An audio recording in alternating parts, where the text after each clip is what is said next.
નર્મદા જિલ્લાના બદામ ગામે રાષ્ટ્રીય યુનિટી માર્ચનું ભવ્ય સ્વાગત કરવામાં આવ્યું હતું। આ યાત્રા કરમસદથી કેવડિયા સુધીની 150 કિલોમીટરની યાત્રા છે। આ પદયાત્રા નર્મદા જિલ્લાના નાંદોદ તાલુકાના બદામ ગામે પહોંચતા ગ્રામસભામાં લોકોએ ભવ્ય સ્વાગત કર્યું હતું। આ કાર્યક્રમમાં પાણી પુરવઠા રાજ્યમંત્રી ઈશ્વર પટેલ, શિક્ષણ રાજ્યમંત્રી રીવાબા જાડેજા, કૃષિ રાજ્યમંત્રી રમેશ કટારા સહિત નર્મદા જિલ્લાના ભાજપના હોદ્દેદારો ઉપસ્થિત રહ્યા હતા। पूरा भारतभરની અંદર તમામ જિલ્લાઓમાં તમામ તાલુકાઓમાં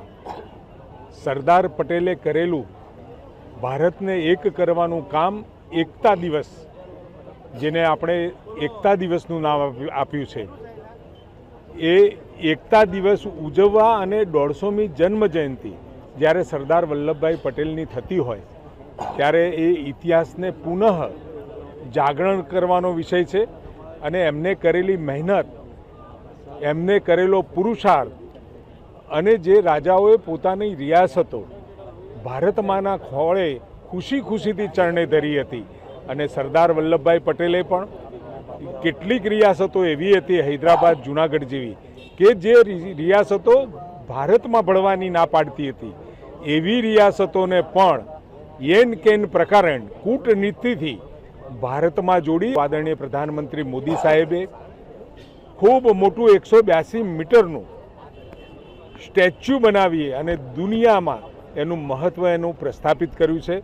અને દેશને એમની કરેલી કામગીરી, એમને કરેલો દેશને એકમાં ક્યાંય ફરીથી લોકો એકતા દિવસ એમની જન્મતિથિએ ઉજવે એ જુસ્સો બુલંદ કરવા માટેની આજની યાત્રા અને 150મી જન્મ જયંતિ એ આવતા સમયના ઇતિહાસમાં સદાય આ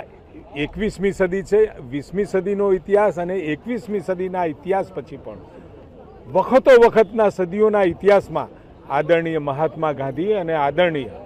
વલ્લભભાઈ પટેલનું નામ સદાય અંકિત રહે એના માટેનો પ્રયત્ન આદરણીય નરેન્દ્રભાઈ મોદી સાહેબે કર્યો છે। ત્યારે એમને ખૂબ ખૂબ સરદાર વલ્લભભાઈ પટેલને ગુજરાત અને ભારત સદાય માટે યાદ રાખશે।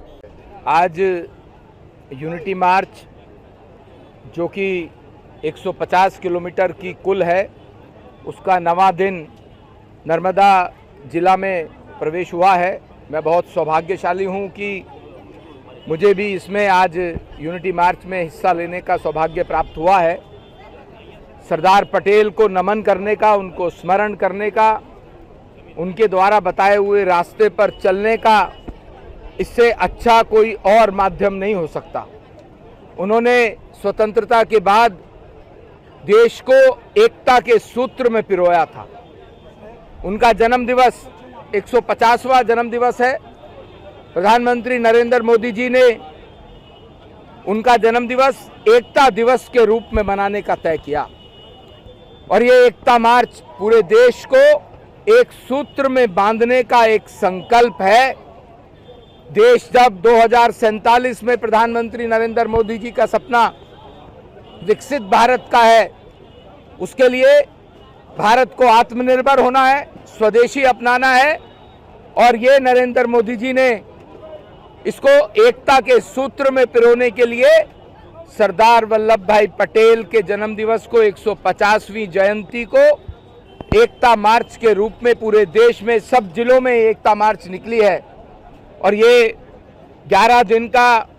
एकता मार्च गुजरात में जहां सरदार साहब का जन्म हुआ, वहां से लेकर के स्टैचू ऑफ यूनिटी तक, जो कि विश्व का सबसे बड़ा स्टैचू है, वहां तक परसों समाप्त होगा।